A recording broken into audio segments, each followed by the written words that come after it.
धन्यवाद। आदरणीय मंच अध्यक्ष प्रोफेसर हरीश अरोड़ा जी, विशिष्ट वक्ता प्रोफेसर प्रदीप, विशिष्ट अतिथि विकास कुमार पाठक और यहाँ पर उपस्थित हमारे एएनयू के सीनियर हमारे के साथ लोग काफी फ्रांस में भी मिल चुके हैं और जो यहाँ पर उपस्थित आज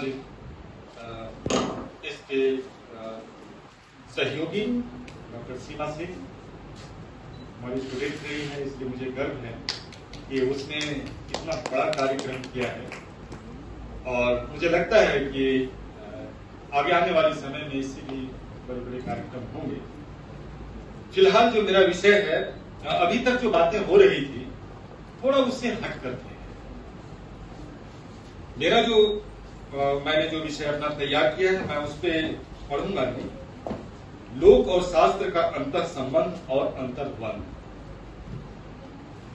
अभी तक जो बातें हो रही थी 1857 के परिप्रेक्ष्य में कि जो स्वाधीनता है, स्वाधीनता आंदोलनों में जो लोग आए और जो छूट गए लोग, उनकी कतारों में एक लंबी सूची हमने देखी है और उस सूची में अभी बहुत कुछ शामिल करना बाकी है। हमारे खुदे साहब ने कल माओ की बात कर रहे थे कि वो छूटे हैं कैसे महाराष्ट्र में, बिहार में। आज हमारे सिद्धार्थ सर बात कर रहे थे, ओम प्रकाश भारती सर बात कर रहे थे कि जो छूटे हुए लोग हैं उनमें कौन कौन लोग छूटे। यह सबसे जरूरी और मुख्य धारा के इतिहास में वही लोग केवल आ सके जिसको कि लाना चाहिए। और अंतिम वाक्य जो मैं सतीश पावड़े सर की मैं कोट करना चाहूंगा, उन्होंने कहा कि 1857 की आजादी की लड़ाई और 1947 में जो आजादी मिली, इसके बीच में 2-3 शब्द का उन्होंने अंतिम वाक्य में प्रयोग किया, वो काफी महत्वपूर्ण है। वो है कि वो आजादी जातिवाद, भाषावाद, क्षेत्रवाद से मिली। दूसरी बात जो नेगी मैम, स्नेहलता नेगी मैम की जो बात थी कि आदिवासी आंदोलनों में जो बहुत सारे जो आदिवासी हैं वो छूट क्यों गए, और उन्होंने बहुत ही गंभीरता से उन विषयों को उठाया जो कि आदिवासी क्षेत्र से जुड़े हुए थे। और अंतिम बात ओम प्रकाश भारती सर की कि क्या गंगू मेहतर इस आंदोलन में शामिल हो पाएगा। मेरा सवाल यहीं से, जो हाशिए पर जो वंचित लोग, जो हाशिए पर के लोग हैं, 1857 में मताधीन भंगी, उदापाशी के जिक्र होंगे, और अगर यह जिक्र नहीं हो पाया है तो उसके पीछे शास्त्र और लोक के बीच के उस बंध को समझना होगा जो कि सांस्कृतिक रूप से भारतीय समाज में विद्यमान रहे। 1857 की जो क्रांति रही है वह औपनिवेशिक अंग्रेजों से क्रांति रही, लेकिन एक जो क्रांति हो नहीं बाकी है, जो सामाजिक सांस्कृतिक क्रांति, जो 1857 की क्रांति से भी ज्यादा बड़ी क्रांति होनी चाहिए। 1947 में आजादी मिलने के बाद भी अभी भी वह बहुत बड़ा तबका जो कि गुलाम है, जिसको आप दलित या बहुजन या आदिवासी कहते हैं, क्या हमने उन्हें जातिवाद से आजाद कर दिया है? और शास्त्र और लोक इसमें क्या कहता है? मेरा मुख्य बिंदु वहीं पे।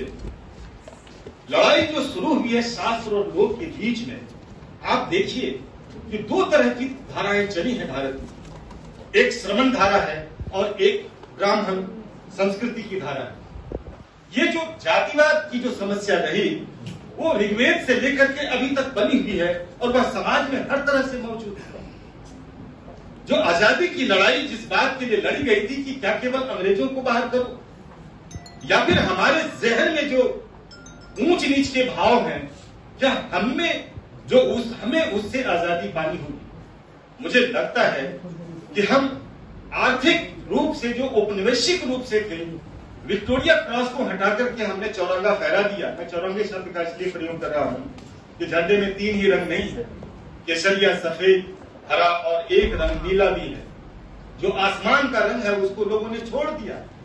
जैसे नीले रंग को लोगों ने छोड़ दिया, उसी तरह से जो अत्यंत दलित पिछड़े समाज से जो लोग आए थे और इस आजादी कि लड़ाई में उसकी भागीदारी रही, उस पर लोगों ने बात नहीं किया। मैं उसकी बात नहीं करूंगा, बल्कि जड़ में मैं उसकी बात करूंगा कि आखिर लोगों ने इस पे बात क्यों नहीं।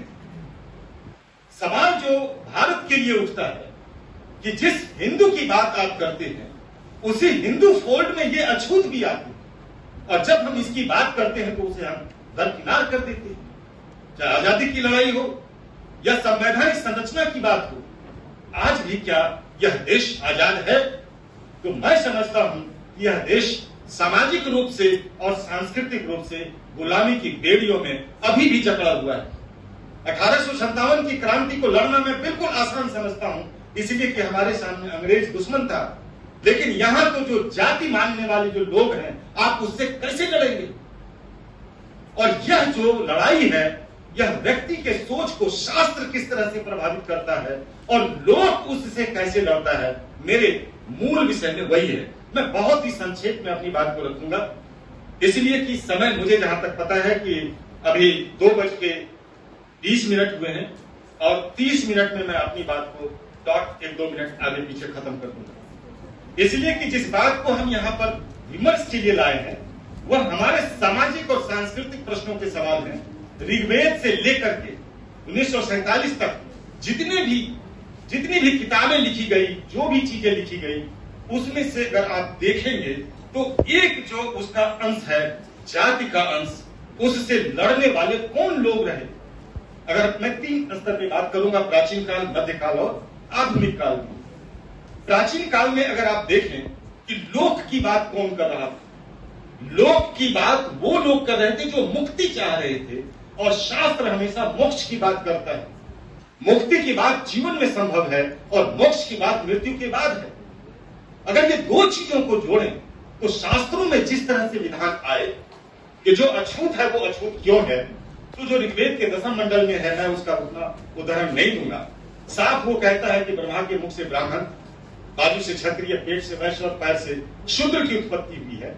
ये जो शास्त्र सम्मत जो विचार है, शास्त्र, क्या लोक इसको स्वीकार करता है? वहीं पर जब आप लोक में जाएंगे और लोकवाणी में जब बुद्ध के पास आते हैं, महावीर, चार्वाक और नागार्जुन के पास आते हैं, तो हम वहां पर देखते हैं कि इन बातों का वो विरोध करते हैं। और जो लोक में जो दुख है, लोक मतलब लोग, मनुष्य, जो मनुष्यों का जो दुख है, वो कैसे उससे निवारण करते हैं। और बुद्ध अष्टांगिक मार्ग की स्थापना करते हैं, सम्यक ज्ञान, सम्यक समाधि, सम्यक विचार। ये जो सम्यक जो चीजें थी वह लोक के लिए थी, लोग के लिए थी। और वही चार्वाक उन जो पुनर्जन्म की बात कर रहे थे, तो चार्वाक साफ करते हैं, या जीवेतम ता जीवेतम ऋणम कृत्वा धृतम विवेकम भस्मीभूतस्य देहस्य पुनरागमनं कुतः। ये आवागमन, जिस मोक्ष की बात आप करते हैं, और उस मोक्ष में जो यह जीवन है, जो यह लोक है, लोक में भोग जरूरी है या फिर इस लोक को छोड़ देना जरूरी है, वह अतिवाद था। नागार्जुन के शून्यवाद को आप देखें, ये जो तमाम चीजें थी, जो प्राचीन काल में जो एक जो शास्त्र के साथ में जो एक विरोध हो रहा था, वह कहीं न कहीं 2 तरह की संस्कृति, मैं पहले भी कहा, एक ब्राह्मण, वैदिक ब्राह्मण संस्कृत संस्कृति और एक श्रमण संस्कृति। तो आप पाएंगे कि श्रमण संस्कृति लोक की बात कर रहा था और वैदिक ब्राह्मण संस्कृत संस्कृति वो शास्त्र की बात कर रहा था।